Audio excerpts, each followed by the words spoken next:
bonsoir.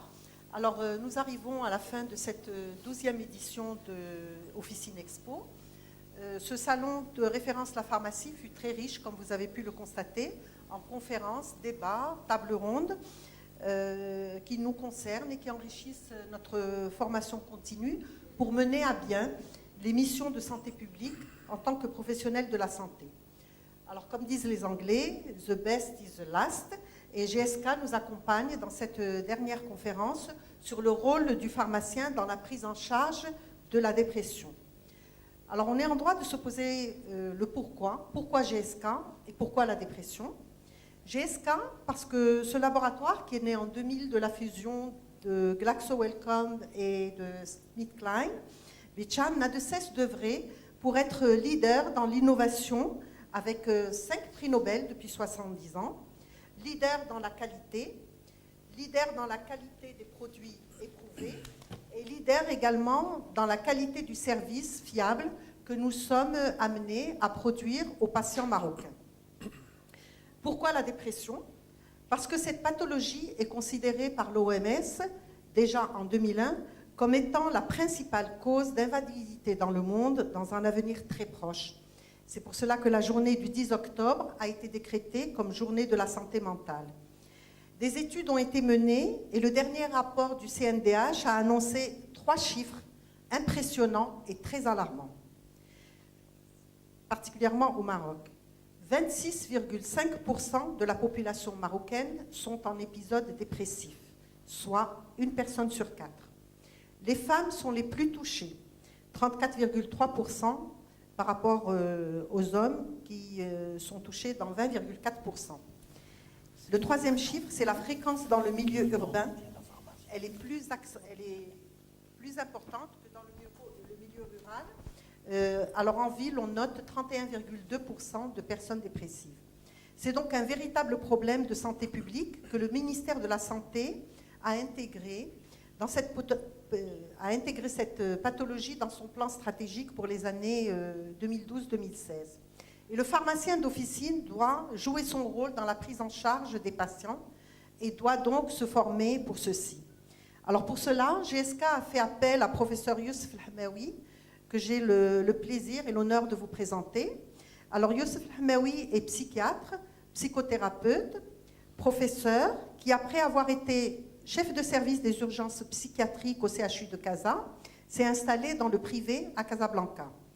Nous avons donc le privilège d'avoir cette formation par cet expert de la santé mentale au Maroc, puisqu'il participe activement à l'OMS pour le Maroc, l'Afrique du Nord, les pays du monde arabe et la région MENA.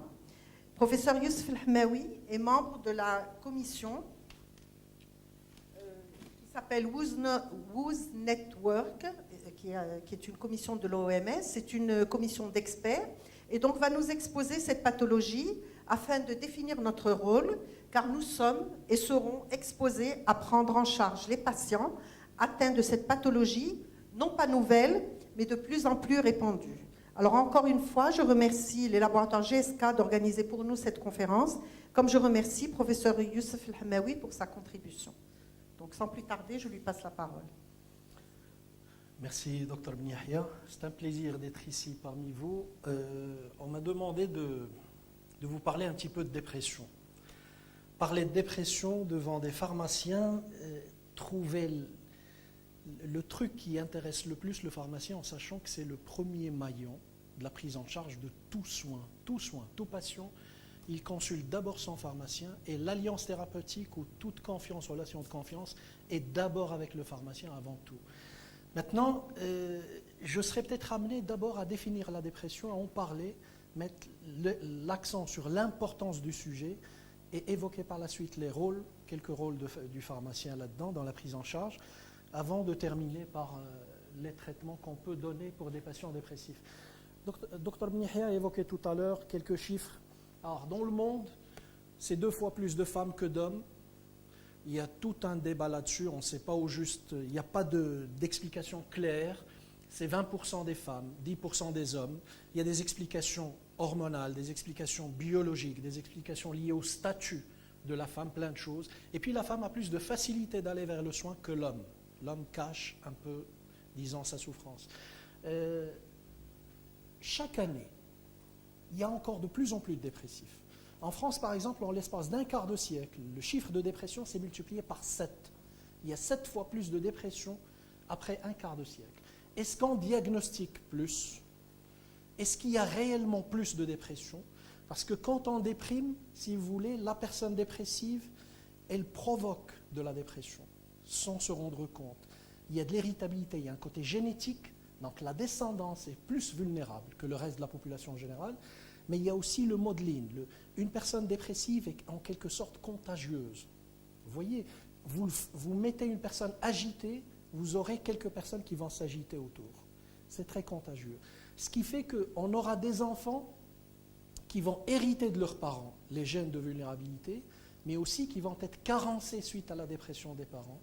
Ils vont être en souffrance, maltraités parfois suite à cette dépression. Chez nous, c'est un peu plus que ça. Chez nous, c'est 9 millions de personnes. 9 millions de personnes, c'est un pays.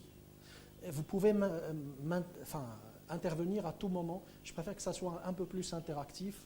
À chaque fois qu'il y a une question, à chaque fois qu'il y a quelque chose que je peux détailler, n'hésitez pas à m'arrêter, m'interrompre. 9 millions de personnes, ça c'est que la dépression. 12 millions de troubles anxieux. C'est énorme. C'est énorme. Si vous voulez, une personne sur 4, un peu plus d'une personne sur 4. Et ça va en grandissant.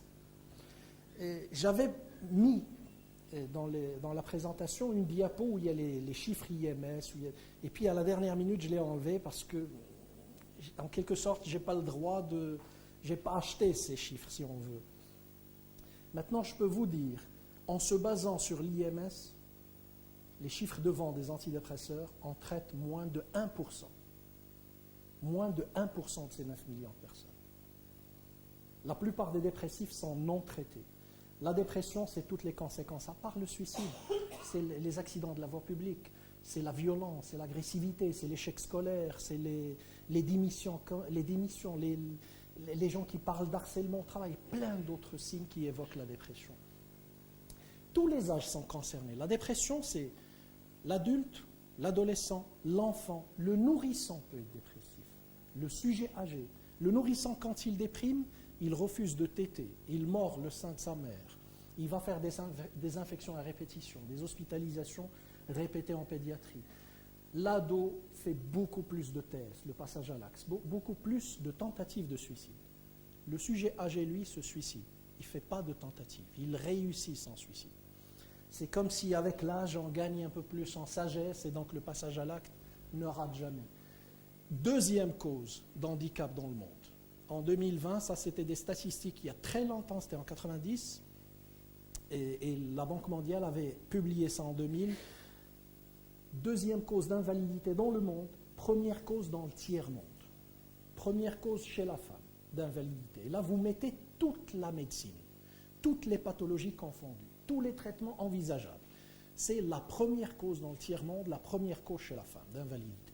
C'est la maladie la plus handicapante, si vous voulez. Et ça va en grandissant. Les chiffres, les prévisions, c'était pour 2020. Et je pense qu'on y est déjà en 2015. On y est déjà. Quand on voit ce chiffre, 26% des personnes, on y est déjà. Le coût, on n'a malheureusement pas de chiffres chez nous, mais en utilisant les chiffres IMS, on arrive à 1% des gens traités. En 90 aux États-Unis, 44 milliards de dollars. Ça, c'était il y a un quart de siècle. 44 milliards de dollars. Les critères de dépression, comment on pose le diagnostic, comment on dépiste la dépression, c'est des gens qui peuvent venir pour un conseil, pour X raisons. Et ça va être une personne qui rapporte une humeur dépressive. L'humeur dépressive peut être de la tristesse, mais ça pourra être aussi une personne qui vous dit « je ne me sens pas bien », juste « je ne me sens pas bien »,« je me sens mal », en détail un peu plus. Ça pourra être une baisse de l'estime de soi, « je ne m'aime plus, je ne sais pas ce qui m'arrive ». Ça pourra être des algies comme ça, rebelles, de la douleur répétée. Même si on donne des antalgiques, les différents types d'antalgiques, la douleur est toujours là. Ça pourra être des plaintes somatiques diverses, cardiaques, gastriques, gastro-entérologiques, respiratoires, etc. Perte de l'intérêt et du plaisir. Si vous voulez, c'est ce qu'on appelle anédonie. En termes sémiologiques, la personne est en quelque sorte soit dégoûtée, soit elle s'ennuie, il y a de l'ennui, soit c'est tout simplement, vous posez juste la question, qu'est-ce que vous aimez faire? D'habitude, je fais ça et ça et ça. La dernière fois que vous avez fait ça, oh, ça fait un lustre, ça fait plusieurs mois. Ça, c'est un signe de dépression. Un des signes de dépression. Et puis, vous avez les plaintes somatiques. La dépression, ce n'est pas que l'insomnie, ça pourrait être aussi de l'hypersomnie. Ce n'est pas que de la perte d'appétit, ça pourrait être de l'exagération de l'appétit aussi, carrément des crises boulimiques. Et vous avez de la fatigue, de la perte d'énergie, mais aussi de l'agitation. Une personne anxieuse, même si elle déprime, elle va paraître comme si elle est dynamique. Mais en fait, c'est de l'angoisse, c'est de l'anxiété qui fait bouger la personne dépressive. De la culpabilité, des idées suicidaires, le diagnostic à ce moment-là est simple. Quand on voit un peu l'évolution de la dépression, comment ça évolue? Ça démarre tout simplement par quelques symptômes, et le cumul de ces symptômes, jusqu'à un moment, la personne a l'impression qu'il est dans le gouffre. Dès qu'on démarre le traitement, 2-3 semaines après, la personne commence à s'améliorer jusqu'à un certain moment où on peut parler de rémission totale. Il est bien, ou elle est bien. Il n'y a plus aucun symptôme. La personne se sent réellement bien dans sa peau. Et même fréquemment, les dépressifs, une fois on instaure le traitement, ils vont nous dire « Finalement, je me rends compte que je n'ai jamais été aussi bien ». Quand il va consulter ou quand il va vous parler, vous, pharmacien, qui êtes très proche de la personne, ça va être des plaintes sur quelques jours, quelques semaines. Mais dès qu'on traite, on se rend compte que finalement les plaintes durent depuis des années. Parce que la personne récupère une capacité. Le manque de certaines choses, elle croyait, cette personne-là, que c'était normal. C'est ça la norme. C'est ça la norme. Alors qu'en fait, non. On peut être mieux que ça. Le but, c'est d'être épanoui. Si on n'est pas épanoui, il faut se poser la question. Qu'est-ce qui se passe? Quand on arrive à la rémission totale, là, la phase aiguë est terminée. Le traitement, quand on donne un traitement antidépresseur, ce n'est pas pour une semaine, pour 2 semaines. Il y a une phase aiguë. La phase aiguë, c'est jusqu'à rémission totale. Et c'est très variable d'une personne à l'autre. Ça peut être 2 mois, comme ça peut être 4 mois ou 5 mois. Jusqu'à disparition, si vous voulez, totale des symptômes. Et à ce moment-là, on passe à la phase d'entretien, la phase préventive, si vous voulez. Tout simplement parce qu'il y a le risque de rechute.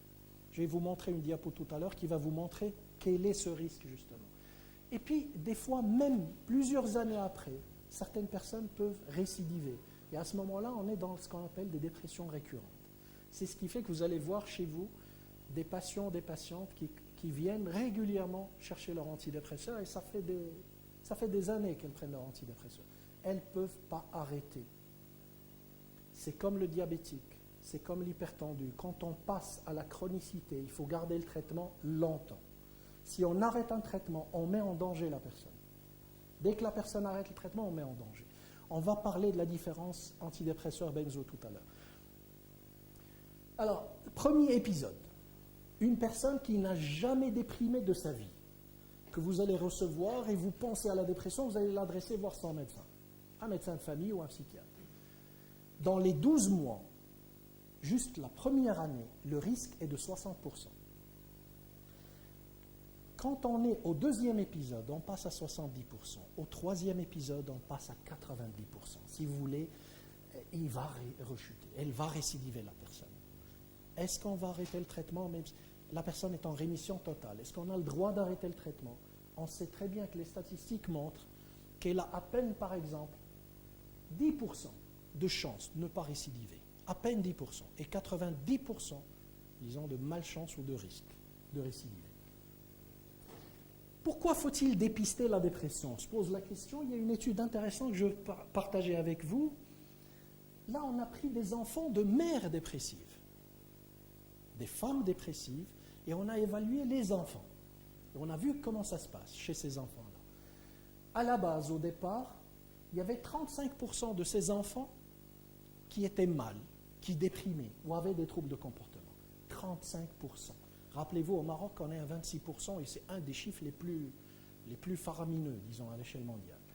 35% de ces enfants sont mal à cause, directement ou indirectement, de la dépression de leur mère.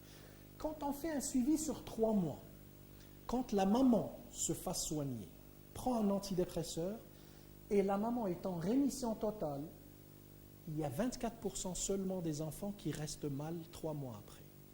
Et quand 3 mois après, la mère n'est pas en rémission totale, le chiffre des enfants passe de 35 à 43%.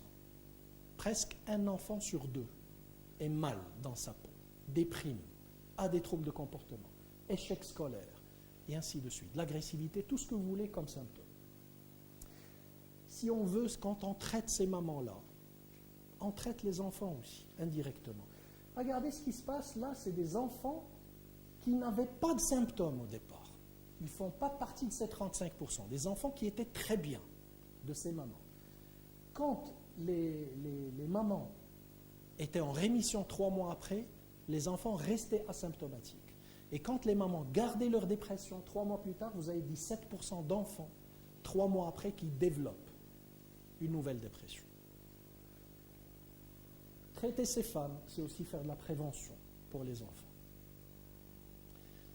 Une autre étude, parce qu'il y a beaucoup de travaux sur tout ce qui est relation, dépression et cancer. Énormément de travaux là-dessus. La dépression donne le cancer. Le cancer donne la dépression. Il y a une relation directe, c'est bidirectionnel. La dépression provoque une baisse de l'immunité. Il y a des cellules, ce qu'on appelle les natural killers aussi, qui sont les gendarmes, et il y a une baisse de ces immunités. Quand on est en dépression, on est aussi en immunodépression.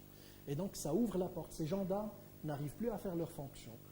Et ça ouvre la porte à tous les cancers, si vous voulez. Et quand il y a un cancer, l'événement traumatisant lui-même ouvre la porte à de la dépression. Et on se retrouve dans un cercle vicieux. L'un entraîne l'autre et vice-versa. On s'est intéressé au gliome. On sait par exemple que la durée de survie d'un patient cancéreux dépend du degré de malignité. Ça c'est évident, plus le cancer est grave et malin, plus ça impacte la durée de survie de ces gens-là. Mais quand on prend les gliomes, qui sont les tumeurs les plus fréquentes, les tumeurs cérébrales les plus fréquentes, les gliomes de faible malignité, en l'absence de dépression, la durée de survie est de 10 à 12 ans. En l'absence de dépression, de 10 à 12 ans. Et quand ces personnes avec gliome développent en même temps de la dépression, la durée de survie passe à 3-5 ans, baisse. Elle tue la dépression, elle tue par suicide, mais elle tue aussi par d'autres mécanismes. Donc, la tumeur, elle est là. La tumeur, elle n'a pas changé. Au départ, elle est dans les deux groupes. Mais quand il y a dépression associée, la survie baisse, le taux de mortalité est augmenté. En même temps, on sait qu'aussi la dépression, c'est l'un des troubles, la maladie qui impacte le plus la qualité de vie des patients. Et chez une personne qui a une tumeur cérébrale ou n'importe quelle autre tumeur ou cancer, la qualité de vie, c'est quelque chose de très important. On va voir autre chose par rapport aux personnes cardiaques. On a pris 222 sujets victimes d'infarctus du myocarde qu'on a suivis pendant 6 mois. Et au départ, on a vu les personnes qui avaient développé une dépression à la base, au début à J0, et on les a comparés aux autres qui n'avaient pas déprimé au départ. Les deux groupes ont fait un infarctus du myocarde. 6 mois après, regardez la courbe des dépressifs, le taux de mortalité des dépressifs par rapport aux coronariens non dépressifs. Faut-il ou pas traiter? Là, le risque est multiplié par 5 de mortalité. On n'a pas à dire, par exemple, c'est normal, il vient de faire un infarctus du myocarde, c'est normal qu'il soit mal, c'est normal qu'il déprime un petit peu, c'est normal qu'il perd le sommeil, c'est normal qu'il ne mange pas, et puis en plus il est fatigué, il est cardiaque, il a beaucoup de traitements. Vous ne traitez pas. Regardez l'impact. On les tue indirectement, sans intention, mais on les tue quand on ne traite pas. Maintenant, il y a un autre facteur aussi on va se dire, pourquoi faut-il traiter? C'est des gens qui sont polymédicamentés. Les cardiaques sont polymédicamentés. Vous allez choisir, ou on doit choisir un antidépresseur qui a une bonne tolérance, qui n'a pas de problème d'interaction. Et c'est le cas de la plupart des ISRS aujourd'hui.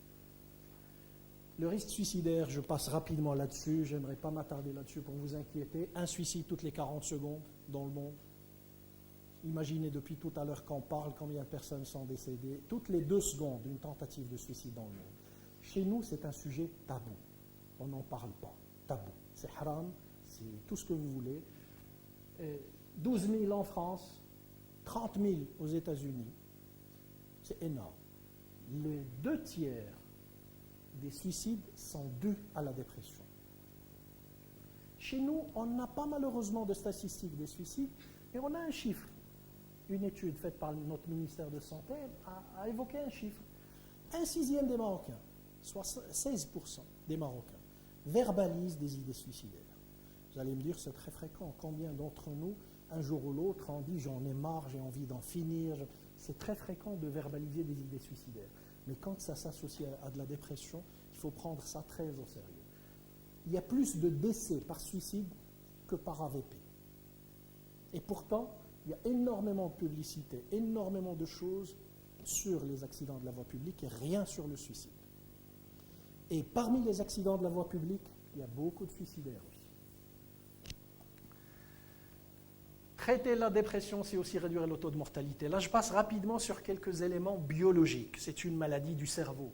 Une personne normale, là on voit l'hippocampe. L'hippocampe, c'est le chef d'orchestre de la mémoire. Une personne saine fait appel à chaque fois à son hippocampe pour tout ce qui est mémoire explicite. Et quand on déprime, quand il y a un stress chronique, cette zone qui est l'hippocampe est atrophiée. On perd des neurones. Le déprimé, quand on tarde à traiter, il perd des neurones. Et plus on tarde, regardez, la courbe montre la durée, le nombre de jours sans traitement. Plus on tarde à traiter, plus il y a d'impact, plus il y a de pertes neuronales. C'est l'intérêt de dépister précocement les dépressions. Au niveau cérébral, quand on stimule le cortex préfrontal, la personne est excitée. On l'a remarqué chez l'animal, on l'a remarqué aussi à travers quelques tumeurs cérébrales, tumeurs frontales, on l'a remarqué dans des cas d'AVC, etc. La personne est excitée, joyeuse. On l'a vu dans les accès maniaques, dans le trouble bipolaire. Mais chez le dépressif, c'est plutôt une hypofrontalité. C'est un hypofonctionnement frontal. On n'a pas à dire à une personne déprimée, secoue-toi, bouge, qu'est-ce qui te manque? Tu as tout, tu as l'argent, tu as une belle voiture, on casse la personne déprimée. C'est une non-reconnaissance de la souffrance, non-reconnaissance du mal.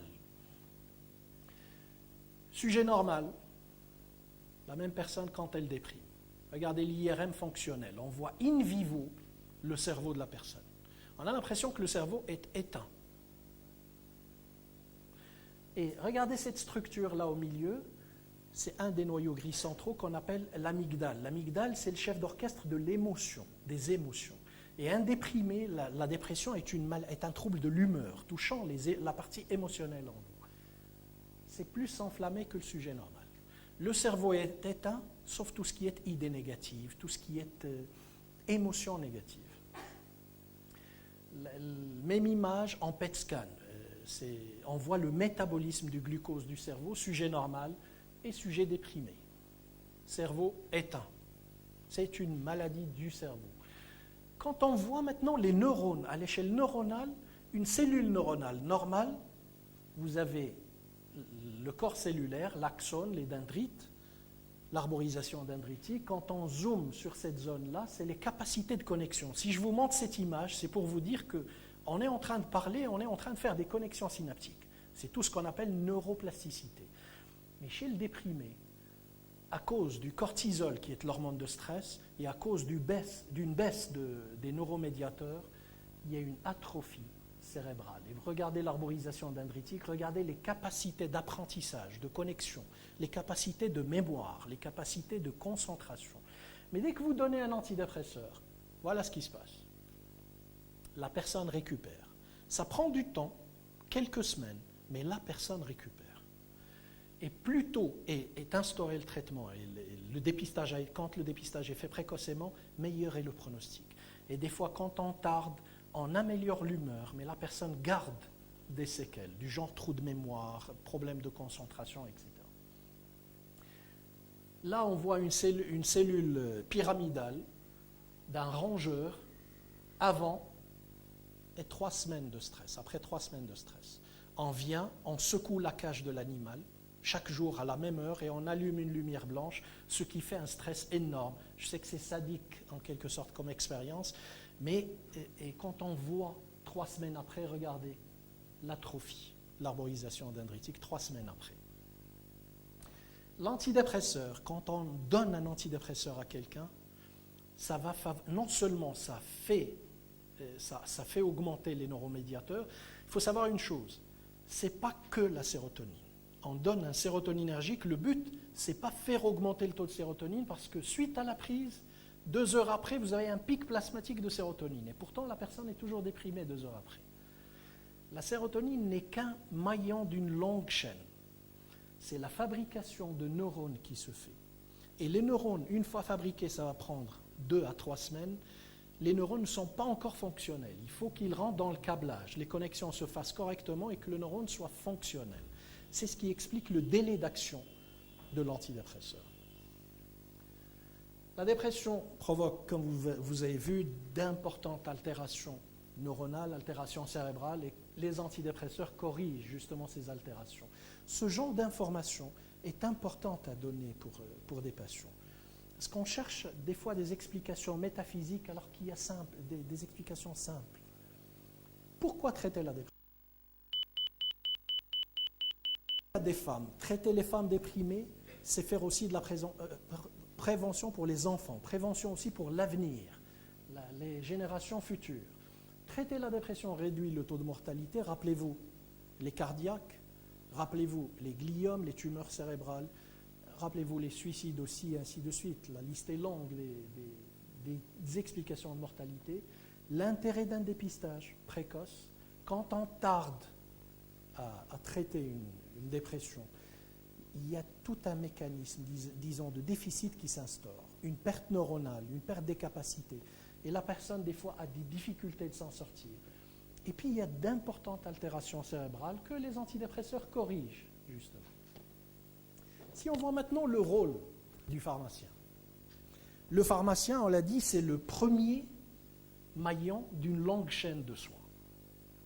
Il y a une relation de confiance. Regardez ce chiffre ça m'a impressionné. En 2007, il y a 4 millions de personnes qui franchissent le pas d'une officine par jour. 4 millions par jour. Ici, c'est 1 million par jour. C'est des chiffres récents? Oui. C'est énorme. C'est énorme. Si on prend tout le système de santé, les pharmaciens le dépassent de très loin. Tous les soignants, tous les spécialistes, tous les généralistes, tous les hôpitaux, les pharmaciens dépassent de très loin. Le rôle d'un pharmacien, c'est justement le dépistage. Il peut diagnostiquer très tôt, il peut penser très tôt à un problème de dépression et à ce moment-là, adresser les patients pour soins. Il peut les dépister précocement. Il peut aussi prévenir des complications. Il y a des personnes qui ne vont pas parler, par exemple, à leur médecin traitant de certaines choses, alors qu'il y a une confiance qui s'est établie avec le pharmacien. On peut parler de pharmacien de famille aussi, pas que le pharmacien du quartier. Et à ce moment-là, cette confidence, ce côté intime, ce danger, ces complications, ils ne sont verbalisés qu'en officine. C'est le rôle de dépister justement ces complications-là. Comme tout professionnel de santé, c'est un rôle d'information aussi. Les connaissances que vous avez, les connaissances scientifiques, les connaissances biologiques, les connaissances en pharmacopée, des médicaments, les connaissances des effets secondaires, des traitements, tout ça joue un rôle énorme dans l'adhérence aux soins des patients déprimés. Une réelle maladie qui nécessite d'adhérer aux soins, l'écoute attentive des pharmaciens dépasse la plupart des professionnels de santé. Il y a une relation d'alliance thérapeutique, il y a une relation de confiance et un soutien important. Si vous voulez, c'est un début, c'est l'ébauche d'une thérapie qui se fait déjà chez le pharmacien. Un autre paramètre qui est de taille, c'est que le pharmacien, c'est le plus proche du patient. La proximité, le nombre, l'accessibilité, les plages horaires du pharmacien. Et il est accessible à tout temps, les pharmacies de garde, etc., connaissant globalement aussi le patient. Le pharmacien connaît beaucoup plus le patient que les autres professionnels de santé. il connaît la famille, il connaît l'historique des médicaments, les interactions. Parce que le patient, quand il consulte, il ne va pas tout rapporter, toute son histoire, tous les médicaments qu'il prend. Alors que quand un pharmacien reçoit une ordonnance, il connaît très bien l'histoire des médicaments qu'il prend, la relation de confiance, j'en ai parlé, la crédibilité auprès du public, du pharmacien. Et puis, le rôle clé, c'est l'éducation. L'éducation du patient, l'éducation de la famille, la personne qui accompagne le patient, la personne qui arrive avec ordonnance, demandant à acheter le traitement. Les moyens thérapeutiques, je vais dire un mot bref sur les autres, là maintenant, et on parlera aussi un tout petit peu des antidépresseurs. Les moyens thérapeutiques, le traitement clé, c'est l'antidépresseur. La psychothérapie, quand c'est bien fait, quand c'est codifié. Les traitements adjuvants, c'est généralement les benzodiazépines. C'est généralement les anxiolytiques. Parfois, on peut faire appel à quelques doses faibles d'antipsychotiques, pas toujours, dans des formes particulières de dépression. D'autres moyens thérapeutiques, là, ce que j'ai mis là-dedans, c'est tout ce qui est médecine basée sur des preuves. C'est des indications spécifiques ayant prouvé scientifiquement, sur des bases de données longues, avec des méta-analyses, etc., prouvé scientifiquement. Bien sûr, la liste est longue d'autres traitements qui restent, disons, grade C ou grade B en termes d'efficacité. La photothérapie, c'est une indication spécifique pour les dépressions saisonnières. Qui dit dépression saisonnière, vous savez, c'est les fameuses personnes qui vont être mal dès le début de l'automne. C'est très fréquent, vous allez les sentir. Vous connaissez la famille, vous connaissez la personne, et là, c'est la rentrée scolaire. Vous allez dire, c'est peut-être à cause de la rentrée scolaire, les frais, c'est peut-être les Eid, c'est peut-être autre chose, mais en fait, c'est la saison. C'est la durée de la photopériode, la lumière du jour a été raccourcie pendant la saison d'automne et d'hiver, et ces gens-là ne tolèrent pas justement ce raccourcissement de cette durée. Et ils vont hiberner, ils vont garder le lit ou rester à la maison, vont manger beaucoup. C'est notre programme d'hibernation qui est animal, archaïque, très ancien, qui est actif chez ces gens-là, et ça va durer, ils vont rester comme ça en attendant le printemps. Et au printemps, vous allez les trouver bien dans leur peau, mais les conséquences se sont instaurées pendant cette phase. Il y a des fois des divorces, il y a des échecs scolaires, il y a des démissions, il y a des dépôts de certificats médicaux, il y a des enfants maltraités pendant cette phase. Et il suffit de traiter. À ce moment-là, c'est antidépresseur, mais on utilise aussi des stabilisateurs de l'humeur dans ce genre de cas, mais il y a aussi la photothérapie. C'est des lampes qui... C'est un bon marché, hein, l'histoire des lampes aussi. C'est des lampes qui prolongent artificiellement la durée du jour.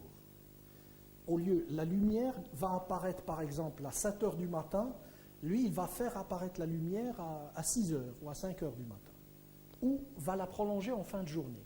On prolonge artificiellement cette durée de lumière, c'est des lampes avec une lumière assez forte qui ressemble à la lumière du jour. Le CT, c'est l'électroconvulsivothérapie, ou ce qu'on appelait les électrochocs, la sismothérapie. C'est une indication, c'est un traitement très efficace et impressionnant, mais dorénavant, depuis plusieurs années, c'est très inoffensif et très efficace parce que ça se fait sous anesthésie générale. Ça reste très coûteux, il faut mobiliser un bloc central, un réanimateur, tout un traitement, c'est très coûteux comme médicament. La RTMS, c'est stimulation magnétique transcrânienne répétée. C'est on met un champ magnétique, une bobine, on regarde la zone présumée être responsable de dépression et on stimule cette zone-là où il y a hypofonctionnement et les gens changent avec le temps. Mais bien entendu, on associe tout le temps antidépresseurs. Et puis, un truc très à la mode qui n'est pas encore chez nous, il y a quelques essais à Casablanca, c'est la stimulation cérébrale profonde. C'est une sorte de pacemaker qu'on met en sous-pectoral et on met des électrodes dans le cerveau. C'est des gens très résistants, des personnes très résistantes à toutes sortes de médications pharmacologiques. Et l'intérêt, c'est que ça montre le rôle du cerveau dans la dépression. Dès que vous stimulez une zone pour chercher un hypofonctionnement, vous allez avoir les larmes tout de suite, à flot. c'est dans la seconde. Dès que vous arrêtez la stimulation, la personne retrouve le sourire tout de suite. C'est impressionnant. Les antidépresseurs, vous avez des sérotoninergiques. Ce qui est de mise, c'est les plus fréquents, c'est le traitement de première intention, essentiellement les inhibiteurs sélectifs de la recapture de la sérotonine. Alors, les inhibiteurs sélectifs de la recapture de la sérotonine, vous avez la paroxétine, vous avez les fluoxétines, la sertraline, les citalopram, fluvoxamine. Ils sont au nombre de 5. Maintenant, il y a énormément de génériques aussi de ces principes. Je peux citer les principes de quelques-uns. La paroxétine, par exemple, c'est le déroxate. Vous connaissez les différentes molécules, les différents génériques. Ils ont, disons, une spécificité pour le récepteur sérotoninergique. Et vous avez d'autres substances antidépresseurs sérotoninergiques. C'est les tricycliques. Ils agissent aussi sur la sérotonine, mais de manière moins sélective. Ils sont à prédominance sérotoninergique, mais aussi ils touchent la noradrénaline, la dopamine, l'histamine, et c'est ce qui explique les effets secondaires qu'on peut avoir chez ces personnes-là. Je prends l'exemple d'un... Je vais le dire peut-être dans la diapo suivante. Et puis, il y a les substances noradrénergiques. Noradrénergiques, vous avez le maprotyline, l'udiomyle, viloxazine et le myancérine. Myancérine, c'est la thymine. Et puis, il y a les autres, les RSNA, recapture de la sérotonine et de la noradrénaline, genre venlafaxine, il y a la mirtazapine aussi, dopaminergique. Alors, si je vous parle de ça, c'est juste pour vous dire que toutes les recommandations optent en première intention pour un produit ISRS, inhibiteur sélectif de la recapture de la sérotonine. Maintenant, quand la personne est, disons, trop excitée ou très anxieuse ou qui ne dort pas, etc., on peut envisager un produit, soit en association, c'est ce qui fait que vous allez trouver dans pas mal d'ordonnances, association de 2 antidépresseurs, l'un sérotoninergique et l'autre sédatif, qui va assommer en quelque sorte une personne qui n'a pas dormi depuis plusieurs jours, une personne hyper excitée de manière anxieuse. Voilà l'effet. Vous avez des produits neutres qui sont au milieu, vous avez des produits un peu plus excitants, un peu plus sédatifs et d'autres un peu plus stimulants. Paroxétine, il est légèrement sédatif. Il ouvre un tout petit peu l'appétit. C'est ce qui fait qu'on le préconise beaucoup chez des personnes qui ont un problème d'appétit, chez des personnes qui dorment mal, etc. Même si on le donne le matin, il faut le donner le matin, ça c'est une histoire de pic plasmatique, une histoire de demi-vie, etc. Il va agir le soir. Vous le donnez le soir, la personne aura des difficultés à se réveiller le matin. Et vous avez des molécules qui sont plutôt stimulantes. Quand on les donne toujours le matin. Genre les fluoxétines qui sont très prescrits aussi, on les donne toujours le matin. Même si le médecin a fait erreur des fois, a prescrit le soir, ça pourrait être juste une erreur vérifiée, parce qu'on les donne le matin. Le soir, la personne va perdre le sommeil. Ce n'est pas raisonnable de donner un produit sédatif le soir et l'antidépresseur stimulant le soir. Ça fait erreur, peut-être c'est juste un oubli. Les effets secondaires, les ISRS sont les mieux tolérés. Regardez, en termes d'effets secondaires, pratiquement pas grand-chose. Mais quand vous prenez les tricycliques, vous avez des effets, ce qu'on appelle les effets anticholinergiques. Alors, un tricyclique, des fois, le soignant, le médecin n'a pas fait attention parfois à certaines choses. D'où le rôle d'un pharmacien de dépister, détecter certaines choses. Si vous savez que votre patient vient chercher des collyres parce qu'il a un glaucome, et le médecin l'a mis sous anafranil, il risque de faire un glaucome à angle fermé et perdre l'œil. Soit que le médecin n'a pas eu le temps de chercher ça, ou juste l'idée d'y penser, soit que le patient a caché parce qu'il n'y a pas justement cette relation de confiance qu'il a avec son pharmacien. La même chose par rapport à la prostate. Un sujet âgé qu'on met sous tricyclique, cherchez à ce moment-là. Reprenez contact avec le médecin traitant s'il le faut. Parce que des fois, quand on consulte dans un centre de santé, juste pour faire vite, on renouvelle certaines ordonnances et parfois aussi à cause des problèmes de moyens.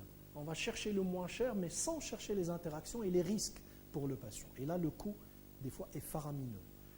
risque de rétention. Quand quelqu'un est connu cardiaque, il prend un traitement pour une pathologie cardiaque, et vous allez donner un tricyclique qui va avoir un effet adrénolytique et aggraver le risque cardiaque chez lui. D'où l'intérêt de préférer toujours les ISRS. Il y a d'autres molécules aussi qui ont un intérêt particulier, comme les mirtazapine par exemple, c'est l'effet sédatif par excellence. Si vous voulez donner juste un produit qui va assommer la personne et en même temps régler le problème de dépression, en même temps faire manger la personne. Mais parfois, prenez en considération une chose, la nature fait bien les choses. Et si la personne ne dort pas, c'est que le corps ou la nature a pris le dessus, est en train de préparer le corps à la guérison d'une autre manière, parfois sans passer par le médicament. Mais ça va durer longtemps avec des conséquences parfois. Parce qu'il y a la privation de sommeil comme traitement, qu'on a utilisé comme traitement. Et on retrouve l'insomnie chez le dépressif.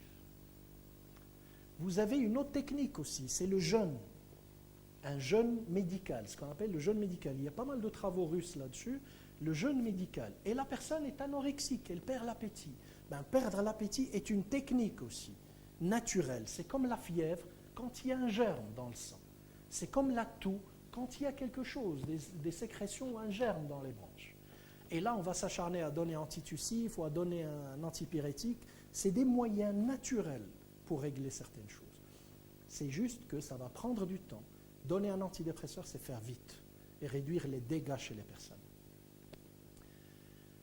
Le rôle du pharmacien aussi, j'insiste sur ce terme, sans traitement, les conséquences sont graves. Les dépressifs font 2 fois plus de diabète, par exemple, que les non-dépressifs, par une mauvaise hygiène de vie, une sédentarité, mais aussi tout simplement parce que le cortisol, l'hypersécrétion de cortisol dans la dépression, le cortisol est une hormone qui agit dans le métabolisme glucidique. Les catécholamines, les hormones de stress, noradrénaline, etc., sont des hormones qui agissent dans le métabolisme glucidique et on tombe dans ce qu'on appelle l'insulinorésistance. Et ça ouvre la porte à de la dépression. Le diabète entraîne aussi, c'est bidirectionnel, entraîne aussi de la dépression. L'information sur les antidépresseurs, c'est des molécules très efficaces et très bien tolérées. Parce que dans notre culture, depuis très longtemps, depuis des décennies, on croyait le terme antidépresseur dans l'inconscient collectif égale assommer, alité. Antidépresseur égale dépendance. Non, l'antidépresseur ne donne pas de dépendance. Non, l'antidépresseur, ce n'est pas alité, assommer, etc. Les benzos, oui. Mais ils ont leur intérêt dans certaines indications et toujours pendant une courte période.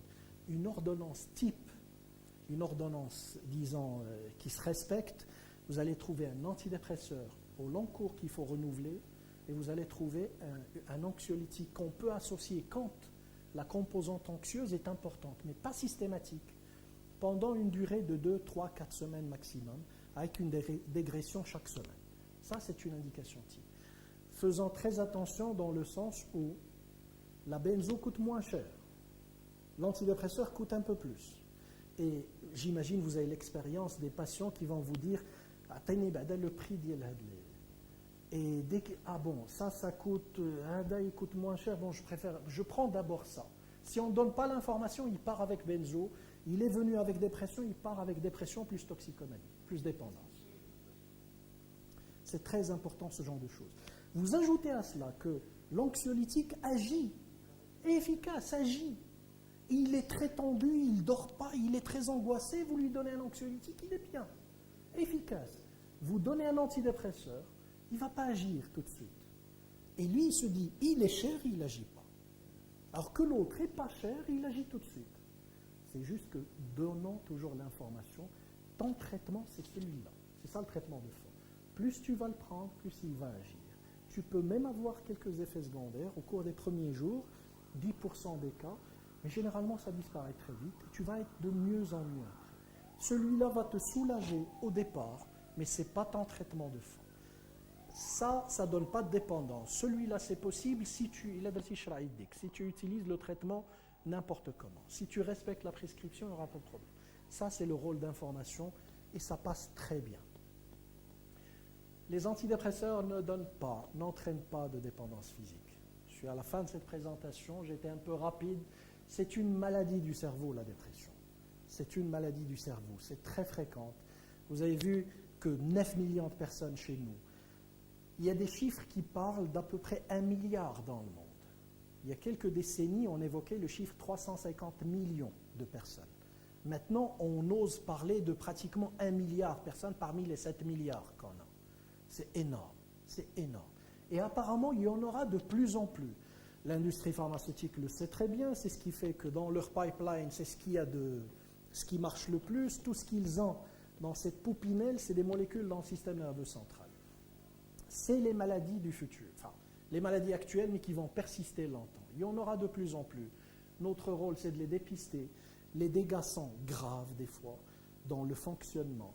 Quand on traite un dépressif, on traite, imaginons juste une personne, j'aimerais terminer là-dessus, imaginez une personne déprimée. Je vais vous parler de l'effet boule de neige. Une personne déprimée, elle sort, elle crie sur les enfants. Dès qu'elle se réveille, elle crie sur ses enfants. Les enfants vont être mal, carencés, maltraités, violentés. Elle crie sur la partenaire ou le conjoint.